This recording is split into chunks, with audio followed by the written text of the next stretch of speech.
Hello दोस्तों, आप सभी को KVB स्टडी ग्रुप में स्वागत करता हूं। हम आपको कोर 11, कोर 12 और DSC1 पढ़ा चुके थे और वही लेसन पढ़ाए थे और वही क्वेश्चन बताए थे जो एक्सटर्नल एग्जाम में आने वाला था और आया भी। आप पीछे का वीडियो उठाकर देख सकते हैं। जो हमने बताया था कोर 11, कोर 12 और DSC1 में वही क्वेश्चन आया था। मुझे उम्मीद है कि आप लोग पढ़कर काफी अच्छा से लिखे होंगे। अगर हमारा पढ़ाने का तरीका अच्छा लग रहा होगा तो KVB स्टडी ग्रुप को जरूर सब्सक्राइब कर दे, लाइक कर दे और अपने दोस्तों तक शेयर कर दे ताकि आपके दोस्तों भी अच्छे से एक्सटर्नल एग्जाम लिख पाए। आपका 20 अप्रैल से एग्जाम है। इसी को देखते हुए हम DSC2 में वही लेसन, वही चैप्टर बता रहे हैं जो एक्सटर्नल एग्जाम में आने वाला है। तो आपका DSC2 में जो है पहला आपका जो लेसन है वो संयुक्त राष्ट्र संघ, ठीक है। उसमें आपका क्वेश्चन बनेगा संयुक्त राष्ट्र संघ में महासभा के गठन एवं कार्य का वर्णन करें। आप सोचिएगा कि महासभा कहाँ से आया। संयुक्त राष्ट्र संघ के 6 अंग है, उनमें से एक महासभा है, ठीक है। तो महासभा के बारे में जानने से पहले आपको संयुक्त राष्ट्र संघ के बारे में जानना होगा। संयुक्त राष्ट्र संघ अस्तित्व में कब आया, संयुक्त राष्ट्र संघ की स्थापना कब की गई, संयुक्त राष्ट्र संघ का मुख्यालय कहाँ है, ठीक है। और संयुक्त राष्ट्र संघ क्यों बना, क्या कारण था जो संयुक्त राष्ट्र संघ को बनाया गया। इसलिए महासभा के बारे में ये सब जानना बहुत ही जरूरी है। इसलिए पहले संयुक्त राष्ट्र संघ के उद्देश्य उपलब्धियों के बारे में वर्णन करेंगे, उसके बाद महासभा के बारे में बताएंगे, ठीक है। आपका क्वेश्चन इस तरह भी आ सकता है, संयुक्त राष्ट्र संघ के उद्देश्य में उपलब्धियों को विस्तार से वर्णन करें, ठीक है। ये एक पहला क्वेश्चन। और दूसरा क्वेश्चन, संयुक्त राष्ट्र संघ में महासभा के गठन एवं कार्य का वर्णन करें। अगर दोनों क्वेश्चन में अगर कोई भी आता है तो आप जो हम बता रहे हैं वही आंसर होगा और काफी सरल भाषा में लिखकर प्रयास किए हैं और आप लोग को बता रहे हैं। दोनों क्वेश्चन आएगा तो पहले अगर संयुक्त राष्ट्र संघ के महासभा का गठन एवं कार्य का वर्णन करें तो जो उद्देश्य है उसी को लिख देना, फिर उसका गठन एवं कार्य को लिख देना। चलिए बिना टाइम वेस्ट किए हुए आप लोग बताते हैं। संयुक्त राष्ट्र संघ का जो गठन किया गया था या स्थापना की गई थी 24 अक्टूबर 1945 को किया गया था। अगर संयुक्त राष्ट्र संघ का मुख्यालय की बात करें तो न्यूयॉर्क में है। इसकी अधिकारी भाषा की बात करें तो चीनी, अंग्रेजी, अरबी, फारसी, रूसी, स्पेनी। इसकी अधिकारी भाषा चीनी, अंग्रेजी, अरबी, फारसी, रूसी, स्पेनी, ठीक है। एक और इम्पोर्टेंट चीज है प्यारे दोस्तों, इससे 1 नंबर का भी ऑब्जेक्टिव क्वेश्चन बनेगा। प्यारे दोस्तों आराम से देखिए, अगर पूछेगा संयुक्त राष्ट्र संघ की स्थापना कब की गई तो 24 अक्टूबर 1945। अगर पूछेगा संयुक्त राष्ट्र संघ का मुख्यालय कहाँ है तो बोलिएगा न्यूयॉर्क। इनकी सदस्य संयुक्त राष्ट्र संघ की सदस्य संख्या कितनी है, 193 सदस्य संख्या 193। अध्यक्ष महासचिव बान की मून, ठीक है। देखिए संयुक्त राष्ट्र संघ के उद्देश्य में उपलब्धियों को विस्तार से वर्णन करें, ठीक है। चलिए विस्तार से वर्णन करते हैं। अगर आपको महासभा के गठन एवं कार्य तो ये यही आंसर डालना है, ठीक है। और संयुक्त राष्ट्र संघ के उद्देश्य में उपलब्धियों को वर्णन करेगा तो यही आंसर डालना, ठीक है। संयुक्त राष्ट्र संघ एक अंतर्राष्ट्रीय संगठन है। संयुक्त राष्ट्र संघ एक अंतर्राष्ट्रीय संगठन है। जब प्रथम विश्व युद्ध की समाप्ति हुई तो विश्व के समक्ष विश्व में शांति व्यवस्था स्थापित करने की चुनौती आई। जब प्रथम विश्व युद्ध हुआ उसके बाद जब उसे समाप्ति हुई तो विश्व के समक्ष विश्व में शांति व्यवस्था स्थापित करने के लिए जब युद्ध हुआ तो सब इधर उधर हो गए। तो वही शांति व्यवस्था स्थापित करने के लिए चुनौती आई, तब राष्ट्रीय संघ का गठन किया गया। जब चुनौती आई कि नहीं राष्ट्रीय वहां पे शांति व्यवस्था स्थापित किया जाना चाहिए, सब लोग शांत रहे, तो उसी को देखते हुए संयुक्त संघ का गठन किया गया। परंतु संयुक्त संघ काफी हद तक प्रभावहीन रहा। काफी हद तक जो संयुक्त संघ है वो काफी हद तक प्रभावहीन रहा। उसके प्रभाव शांति बना रखा, लेकिन बाद में वो शांति कायम नहीं हो पाया। लेकिन उसके बाद परिणाम स्वरूप प्रथम विश्व युद्ध 1914 से लेकर 1918, जो प्रथम विश्व युद्ध हुआ था 1914 से लेकर 1918, पुनः 20 वर्ष बाद ऐसा महायुद्ध हुआ जो प्रथम विश्व युद्ध के मुकाबले अधिक भयानक, विनाशकारी, व्यापक था। जब प्रथम विश्व युद्ध हुआ था उससे और ज्यादा भयानक एकदम महायुद्ध, उसको बोलते हैं द्वितीय विश्व युद्ध। ऐसा हुआ जो काफी भयानक, विनाशकारी, व्यापक था। द्वितीय विश्व युद्ध के समाप्ति के पूर्व ही, जब द्वितीय विश्व युद्ध समाप्त हो गई, उसके पूर्व ही मित्र राष्ट्रों ने यह फैसला कर लिया था कि विश्व के समस्याओं से निपटने, जो विश्व की समस्या है उससे निपटने के लिए, शांति व्यवस्था बनाए रखने के लिए तथा भविष्य में कभी भी तृतीय विश्व युद्ध की संभावना हो, तृतीय विश्व युद्ध नहीं हो, उसको देखते हुए एक ऐसा अंतर्राष्ट्रीय मंच स्थापित किया जाए, क्या क्या, शांति व्यवस्था बनाए रखने के लिए, ठीक है, तृतीय विश्व युद्ध भविष्य में कभी ना हो, इसको देखते हुए ठीक है, अंतर्राष्ट्रीय मंच की स्थापना की जाए। जब बोला कि नहीं, एक ऐसा अंतर्राष्ट्रीय मंच की स्थापना की जाए जो संयुक्त राष्ट्र संघ से अधिक शक्तिशाली हो, और संयुक्त संघ है, ठीक है, राष्ट्र संघ है, उससे अधिक शक्तिशाली और प्रभावहीन है, ठीक है। इसके गठन के लिए अप्रैल 1945 में अमेरिका के प्रसिद्ध नगर सैन फ्रांसिस्को में एक सम्मेलन हुआ। अमेरिका के प्रसिद्ध नगर सैन फ्रांसिस्को में एक सम्मेलन हुआ। इसी सम्मेलन में संयुक्त राष्ट्र संघ की नींव पड़ी, और इसी सम्मेलन में संयुक्त राष्ट्र संघ की नींव पड़ी। इस सम्मेलन में संयुक्त राष्ट्र संघ के उद्देश्य एवं कार्य के संदर्भ में एक घोषणा पत्र तैयार किया गया। जब नींव पड़ा तो इसके संदर्भ में इनका क्या उद्देश्य होना चाहिए, क्या कार्य होना चाहिए, इनके संदर्भ में एक घोषणा पत्र तैयार किया गया, जिसमें 50 राष्ट्रों ने हस्ताक्षर किया। कितना? 50 राष्ट्रों ने हस्ताक्षर किया। बाद में 51 देश, पोलैंड ने इस पर हस्ताक्षर किया, और बाद में जो 51 देश के रूप में था, वो पोलैंड ने भी इस पर हस्ताक्षर कर दिया। और इसकी स्थापना 24 अक्टूबर 1945 को संयुक्त राष्ट्र संघ के औपचारिक रूप से स्थापना की गई। इस दिन प्रत्येक वर्ष इसके जन्म दिवस के रूप में मनाया जाता है। अगर आपको एक नंबर पूछ दे कि संयुक्त राष्ट्र संघ के जन्म दिवस कब मनाया जाता है, तो 24 अक्टूबर 1945 को मनाया जाता है। अमेरिकी राष्ट्रपति डी रूजवेल्ट ने दिया था। संयुक्त राष्ट्र संघ के न्यूयॉर्क में स्थित है। जो संयुक्त राष्ट्र संघ है उस, ठीक है, संयुक्त राष्ट्र संघ के है वो न्यूयॉर्क में स्थित है, ठीक है। इसकी जो मुख्यालय है न्यूयॉर्क में स्थित है। इनकी सदस्य संख्या की बात करें, जो संयुक्त राष्ट्र संघ के सदस्य संख्या 193 है। संयुक्त राष्ट्र संघ का गठन का उद्देश्य, जो संयुक्त राष्ट्र संघ था उसका गठन, जैसे कोई मानव है, अगर वो समाज गठन करता है तो उसका कुछ न कुछ उद्देश्य रहता है। इसी तरह संयुक्त राष्ट्र संघ का गठन हो गया, लेकिन उसका कुछ न कुछ उद्देश्य था, जैसे अंतर्राष्ट्रीय व सुरक्षा को बनाए रखना, ठीक है, न्याय की स्थापना करना, मानव अधिकारों एवं स्वतंत्रता के प्रति समान आदर भाव को प्रोत्साहित करने के लिए, मानव अधिकार एवं स्वतंत्रता के प्रति प्रोत्साहित करने के लिए, बीमारी एवं शिक्षा को समाप्त करने के लिए, विभिन्न राष्ट्रों के बीच मैत्रीपूर्ण संबंध विकसित करने के लिए किया गया। संयुक्त राष्ट्र संघ के चार्टर की धारा 7 में, देखिए यहाँ से एकदम गौर से सुनिएगा, संयुक्त संघ के चार्टर की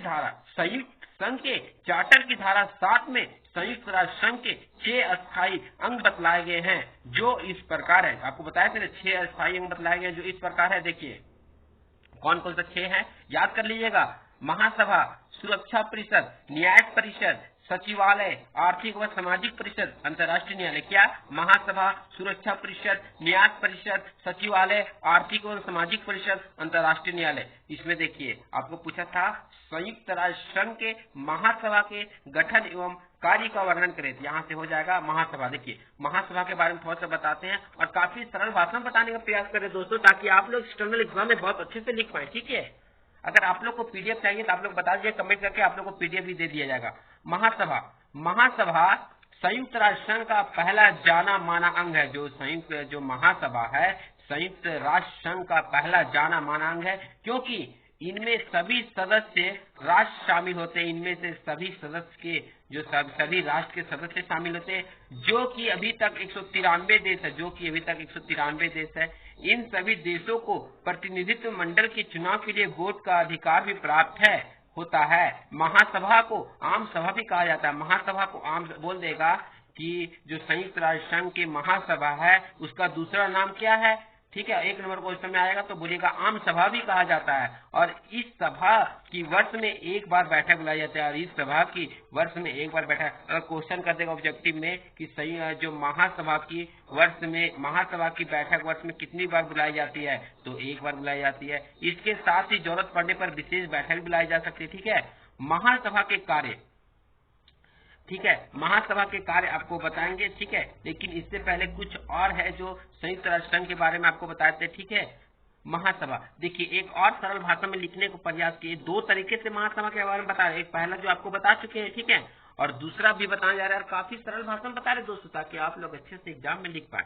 महासभा संयुक्त राष्ट्र संघ के चार्टर के अनुच्छेद 9 की धारा 1 के अनुसार महासभा में संयुक्त राष्ट्र संघ के सदस्य रहेंगे। क्या कहते हैं? अनुच्छेद 9 की धारा 1 के अनुसार महासभा में संयुक्त राष्ट्र संघ के सभी सदस्य रहेंगे। जो संयुक्त राष्ट्र संघ है उनके सभी सदस्य रहेंगे। इनकी विशेष रचना, कार्य तथा शक्तियों के कारण ही इसे संयुक्त राष्ट्र संघ का केंद्रीय अंग माना जाता है। इनकी शक्तियों के कारण, कार्यों के कारण संयुक्त राष्ट्र संघ के केंद्रीय अंग माना जाता है। इसे विश्व की नगर सभा भी कहा जाता है, क्योंकि यही एकमात्र ऐसा स्थल है जहां छोटे और बड़े सभी सदस्य राज्यों को सामान्य रूप से वाद विवाद यानी सामान्य रूप से सभी को विचार विमर्श करने का अधिकार दिया जाता है या भाग लेने का अवसर प्राप्त होता है। ठीक है। संगठन की बात करें, महासभा के संगठन की बात करें तो प्रत्येक सदस्य संयुक्त राष्ट्र संघ के अधिवेशन में भाग लेने के लिए 5 सदस्य भेजने का अधिकार होता है। जो संयुक्त राष्ट्र संघ के अधिवेशन जिसमें चलता है उसमें भाग लेने के लिए कोई भी राष्ट्र 5 सदस्य भेज सकता है। ठीक है। परंतु प्रत्येक राष्ट्र को केवल 1 मत देने का अधिकार है। जैसे भारत, अगर कहीं भी इसका अधिवेशन हो रहा है, संगठन हो रहा है, ठीक है, चल रहा है, तो अपने हम भारत से 5 सदस्य भेज सकते, लेकिन वोट एक ही देगा। सर्वसम्मति बना के 5 की वोट हमको देना, एक ही वोट देगा। अधिवेशन की बात करें, महासभा के प्रति वर्ष एक नियमित अधिवेशन सितंबर महीने के तीसरे मंगल को शुरू होता है। जो इसकी बैठक होती है महासभा के, वो प्रति वर्ष एक नियमित अधिवेशन सितंबर महीने के तीसरे मंगल को शुरू होता है। सुरक्षा परिषद के प्रार्थना पर अथवा संयुक्त राष्ट्र संघ के अधिवेशन सदस्यों द्वारा अनुमोदित एक सदस्य की प्रार्थना पर महासभा की एक विशेष अधिवेशन बुलाया जा सकता है। कहने का तात्पर्य है कि सुरक्षा परिषद के प्रार्थना पर अथवा संयुक्त राष्ट्र संघ के अधिवेशन द्वारा अनुमोदित एक सदस्य, अगर एक सदस्य प्रार्थना करता है महासभा से, तो महासभा एक विशेष अधिवेशन बुलाया, महासभा फिर एक विशेष अधिवेशन बुलाती है। यदि सुरक्षा परिषद के 9 सदस्य पक्ष में हो, अगर सुरक्षा परिषद के 9 सदस्य पक्ष में हो या संयुक्त राष्ट्र संघ के सदस्यों का बहुमत हो, क्या संयुक्त राष्ट्र संघ का सदस्यों का बहुमत हो या 9 सदस्य पक्ष में हो, अथवा अधिकांश सदस्यों द्वारा अनुमोदित एक सदस्य की प्रार्थना पर 24 घंटे के अंदर आपातकालीन अधिवेशन बुलाया जा सकता है। एक सदस्य के अनुरोध पर 24 घंटे के अंदर आपातकालीन अधिवेशन बुला सकता है। महासभा के प्रारंभ में महासभा एक अध्यक्ष तथा 7 उपाध्यक्ष का चुनाव कराती है। और महाधिवेशन के प्रारंभ में जब महाधिवेशन होता है उसमें से एक अध्यक्ष और 7 उपाध्यक्ष का चुनाव कराती है। 8वां अधिवेशन के हुआ था, उसमें अध्यक्ष पद पर भारत के श्रीमती विजय लक्ष्मी पंडित चुनी गई थी। देखिए, बहुत गर्व की बात है, बहुत गौरव की बात है कि जो 8वां अधिवेशन हुआ था उसमें भारत की महिला अध्यक्ष पद पर भारत की श्रीमती विजय लक्ष्मी पंडित चुनी गई थी। समा अपने कार्य चलाने के लिए 7वीं समिति का गठन करती है और 7 समितियों का गठन करती है। ये महासमितियां इस प्रकार है: पहला, राजनीतिक और सुरक्षा समिति, आर्थिक और वित्तीय समिति, सामाजिक और सांस्कृतिक समिति, न्यायधारी समिति, प्रशासकीय तथा बजट संबंधित समिति, विधि समिति, विशेष राजनीतिक समिति। कार्य और शक्तियां। संयुक्त राष्ट्र संघ के महासभा के कार्य को 3 भागों में बांटा गया। जो संयुक्त राष्ट्र संघ है, महासभा है, उनके कार्य शक्तियों को 3 भागों में बांटा गया है। स्वतंत्र रूप से विचार करने से संबंधित शक्तियां। इन शक्तियों में वे अधिकार आते हैं जिन पर महासभा संयुक्त रूप से विचार करके अंतिम निर्णय देती है। जो इन शक्तियों के अधिकार आते हैं जिन पर महासभा संयुक्त रूप से विचार करके अंतिम निर्णय ले सकते हैं। संयुक्त सुरक्षा परिषद के साथ प्रयोग किए जाने वाली शक्तियां, जो सुरक्षा परिषद है उसके साथ प्रयोग किए जाने वाली शक्तियां। महासभा कुछ अधिकार का प्रयोग सुरक्षा परिषद के साथ मिलकर करती है। इनमें से अब बोले सुरक्षा परिषद कहाँ आ गया, तो इसमें जो दूसरा अंग है वो सुरक्षा परिषद है। इसलिए इसमें बताया गया जो महासभा है वो सुरक्षा परिषद के साथ मिलकर काम करती है, सुरक्षा परिषद मिलकर सहयोग करती है, निर्णय लेती है। इनमें संयुक्त राष्ट्र संघ के नवीन सदस्यों की भर्ती तथा वर्तमान सदस्यों का निष्कासन, अंतर्राष्ट्रीय न्यायालयों की नियुक्ति तथा संयुक्त राष्ट्र संघ के विभाग में परिवर्तन आदि आते हैं। तीसरा पॉइंट है संयुक्त राष्ट्र संघ, जो संयुक्त राष्ट्र संघ है उनमें शांति तथा सुरक्षा संबंधी शक्तियां दिया गया महासभा में। ठीक है, संयुक्त राष्ट्र संघ के विधान के अनुसार शांति और सुरक्षा का सीधा उत्तरदायित्व सुरक्षा परिषद का है। जो संयुक्त राष्ट्र संघ का विधान के अनुसार शांति और सुरक्षा का सीधा उत्तरदायित्व सुरक्षा परिषद का है। शांति भंग करने वाले झगड़ों के विषय में जो शांति भंग करता है और झगड़ा के विषय में महासभा वाद विवाद कर सकती है। कभी झगड़ा हो गया, शांति भंग बनने का प्रयास किया गया, शांति भंग किया गया तो महासभा फिर वाद विवाद विचार विमर्श करती है। तो सुरक्षा परिषद से झगड़ों का संबंधित राज्यों से अनेक शांतिपूर्वक निपटारे के लिए अनुरोध कर सकती है, किंतु ऐसे झगड़ों को रोकने के विषय में स्वयं कार्रवाई करने का निश्चय नहीं कर सकती। ऐसे विषय में जब झगड़े होते हैं तो स्वयं कार्रवाई करने का निश्चय नहीं कर सकती। सुरक्षा परिषद से महासभा जरूर राय लेती है, उसके बाद ही करती है। दूसरा टॉपिक पढ़ाएंगे सुरक्षा परिषद। ठीक है, आज तक इतना ही करते प्यारे दोस्तों। आप लोग को वही क्वेश्चन बता रहे जो एक्सटर्नल एग्जाम में आने वाला।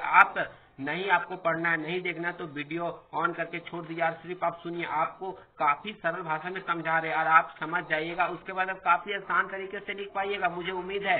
ठीक है, और एक्सटर्नल एग्जाम में आएगा, आप देख लीजिएगा, मेरे बातों पर विश्वास कर लीजिए कि वही क्वेश्चन बताएंगे जो आने वाला है। ठीक है, आपको कितना लिखना है, 10 ऑब्जेक्टिव, 2 25 नंबर का और 3 20 नंबर का। ठीक है, और काफी सरल भाषा में समझा रहे हैं और आपके सामने बहुत ही जल्दी वीडियो लाने का प्रयास करेंगे जो आने वाला है। ठीक है, अगर हम मान लीजिए क्वेश्चन बता दिया और हमको लग रहा है इंपॉर्टेंट, अगर हम उसका नोट्स नहीं बना पाए तो आप लोग को क्वेश्चन भी हम आप लोग को बता देंगे, उसके बाद आप लोग को थोड़ा सा हिंट्स दे देंगे, उसके बाद आप लोग खुद से कर लीजिएगा। आप लोग को 20 तारीख से एग्जाम है, मुझे उम्मीद है कि आप लोग को सारा कंप्लीट कर देंगे। इसके बाद सेमेस्टर 4 वाले को हमको पढ़ाना है तो उसका भी नोट्स बना रहे हैं, काफी मेहनत बना लगता है प्यारे दोस्तों। अगर पढ़ाने का तरीका हमारा अच्छा लग रहा होगा तो KVB ग्रुप को जरूर सब्सक्राइब कर दे, लाइक कर दे, शेयर कर दे। आप लोग के सामने सारा सेमेस्टर का हर एक लेसन का वीडियो प्रस्तुत करेंगे। ठीक है।